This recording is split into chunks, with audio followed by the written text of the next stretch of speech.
All right, so for my exhibition essay, I'm looking at 3 works from the CCCA that are interpreting the classic myth, Medusa.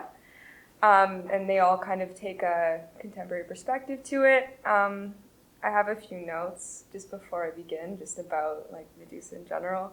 So the Medusa character is an iconic figure that has been very well represented, I think, through much of art history. Of course, the majority of these representations were imagined by male artists, including Picasso, Rubens, Caravaggio, Canova, Da Vinci. Those are just a few. There's like a lot if you are interested. These interpretations often depict Medusa like either as a ravenous monster or it's just her like severed head being held by the hero Perseus, who is the one who beheads her. In addition, the Medusa icon has been interpreted on a number of cultural fronts that I wanted to go over. The Medusa was used as a symbol for French liberty during the French Revolution. The myth was interpreted by Sigmund Freud to expand his castration theory, which I get into a little later. And the feminist revolution, of course, in the 20th century also reclaimed Medusa as a symbol for female rage and power. More recently, the Medusa has also been co-opted in commercial culture, like Versace uses Medusa as the logo. Anyway, I'm mostly going to be referencing the Roman poet Ovid's version of the myth because it's very commonly referenced in a lot of these different iterations. So I'll just show you the works now. So these are my 3 works. There's 2 painter and drawers and 1 photographer.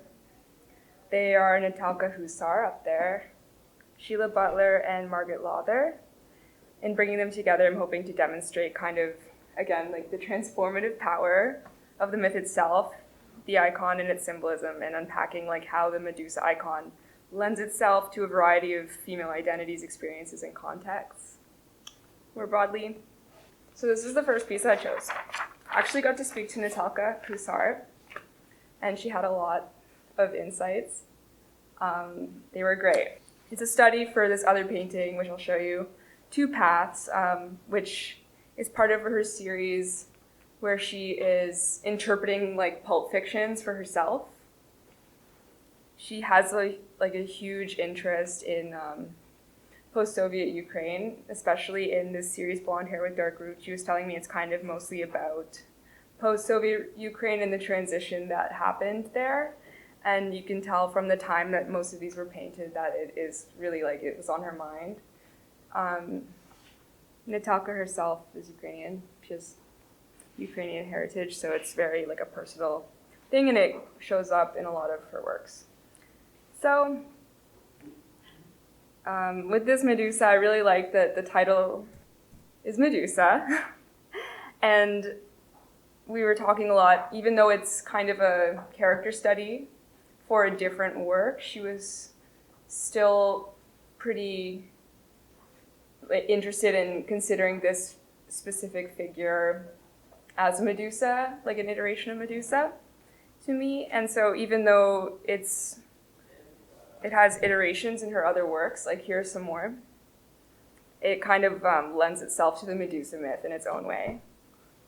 A few themes to do with the Medusa. Here we can see her as a mysterious and possibly deceptive woman. So again, the theme of like a dangerous woman. She seems to be kind of in disguise. Again, with the series title Blonde Hair with Dark Roots, it's suggesting that her hair color is artificial. There's like an element of changing yourself and changing your appearance. The sunglasses as well is kind of, you can read it as her taking an element of control or power that in the myth, the Medusa doesn't really have. She doesn't really have the choice of the transition that she goes through, but here she's putting the sunglasses on, which could be to like hide her identity or give herself some anonymity. We also see her kind of like trying to assimilate herself into a new context, which was another theme of the series.